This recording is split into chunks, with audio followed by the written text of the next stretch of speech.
membuka ikatan maupun penutup kepala dan penutup mata dan penutup mulut. Nah, selanjutnya berteriak dan meminta pertolongan. Selanjutnya dilaporkan kepada kami beserta Kasat Reskrim, Kapolsek dan Kanit Reskrim Polsek turun ke TKP melakukan penyelidikan kurang lebih 2 hari 2 malam Pak Kajari, berhasil mengungkap para pelaku pencurian dengan kekerasan ini. Nah, berhasil diamankan 6 pelaku. Berikut barang bukti, diantaranya 3 senjata api. Ini 2 diduga senjata rakitan namun berjalan.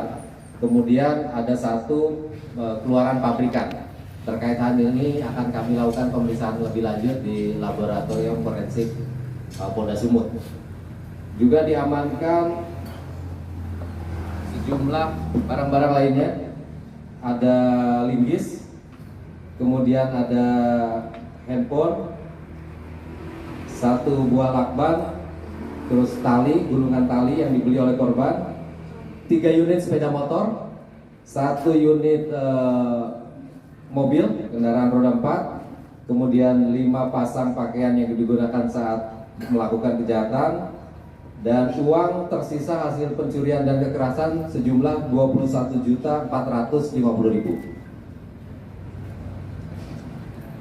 Selanjutnya kepada para tersangka kami amankan dan kembangkan untuk pemeriksaan lebih lanjut.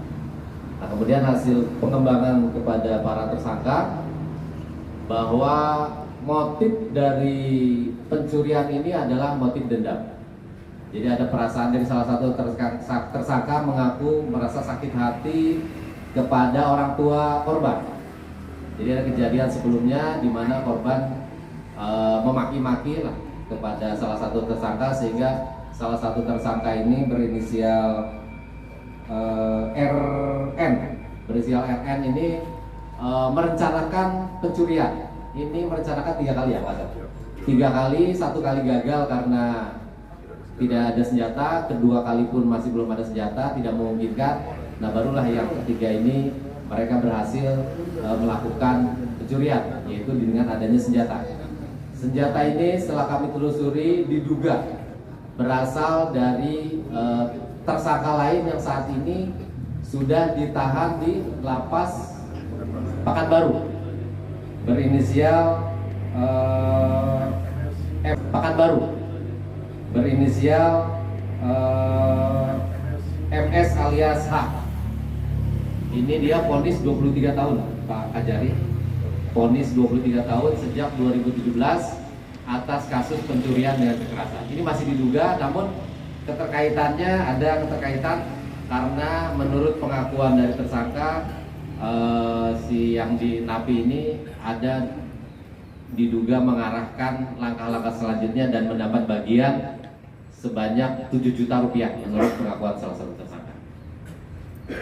Itu mungkin yang dapat kami sampaikan, dan untuk para tersangka kami tersangkakan melanggar pasal 365 ayat 2 ke ayat 2, kemudian juga junto Undang-Undang Darurat nomor 1 1951 dengan ancaman hukuman mati atau penjara seumur hidup atau penjara sementara setinggi-tingginya atau sekurang-kurangnya 20 tahun. Demikian yang disampaikan. Mungkin ada yang mau ditambahkan Pak Raja atau Pak Mewakili Pak Bupati? Pak Hasan? Ya. Kalau cukup mungkin ada pertanyaan dari rekan-rekan media. Pak, izin Pak, itu senpinya milik yang sudah di lapas saat ini ya Pak? Menurut pengakuan, jadi senpi ini diamankan dari salah seorang pelaku bernama SDC.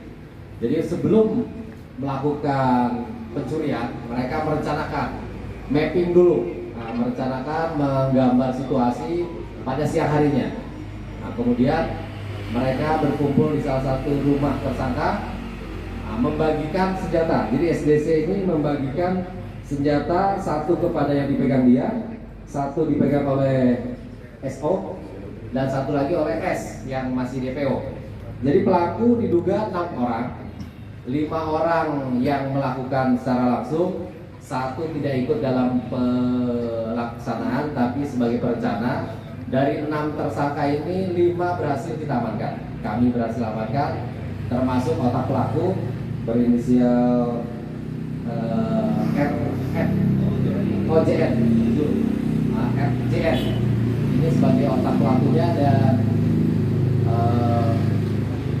satu orang lagi identitas sudah kita ketahui, alamat rumahnya pun demikian. Tinggal menunggu waktu saja untuk dilakukan penangkapan oleh Satreskrim Polres Labuan Batu Selatan. Jadi pada kesempatan hari ini pun kami mengapresiasi kepada tim kami dari Satreskrim Polres Labuan Batu Selatan bersama unit Reskrim Polsek Kampung Rakyat yang juga didukung di backup oleh Ditreskrimpum Polda Sumut, kemudian dari jajaran Polres Labuhan Batu. Karena para tersangka ini berdomisili di Polres Labuan Batu, sehingga dalam pengungkapannya pun kami didukung di backup oleh jajaran Polsek maupun Satreskrim Polres Labuan Batu.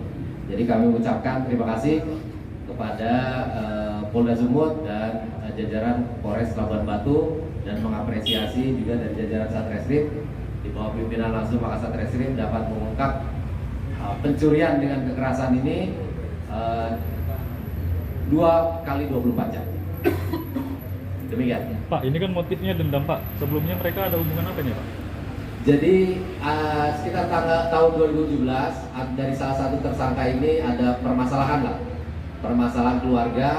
Nah, sehingga si korban, orang tua korban ya, pada saat itu orang tua korban tidak ada di rumah, sedang di luar kota. Itu memaki-maki, bahkan juga mengancam akan melaporkan ke polisi. Oleh karena itu berupaya untuk negosiasi, dan ada katanya sedikit diperas lah oleh korban, yaitu kalau mau segini, kalau enggak saya laporkan perkaranya. Nah, atas hal tersebut salah satu pelaku merasa dendam karena dia sudah istilahnya dimaki-maki, sombong, dan merasa diperas lah oleh orang tua korban. Demikian. Ini kan Pak, mereka memakai SNP, Pak. Apakah memang mereka sudah berulang kali merampok atau baru kali ini, Pak? Menurut pengakuannya, ini masih didalami oleh Pak Kasat Reskrim. Jadi menurut pengakuannya mereka sudah merencanakan, tapi baru kali ini yang mereka lakukan.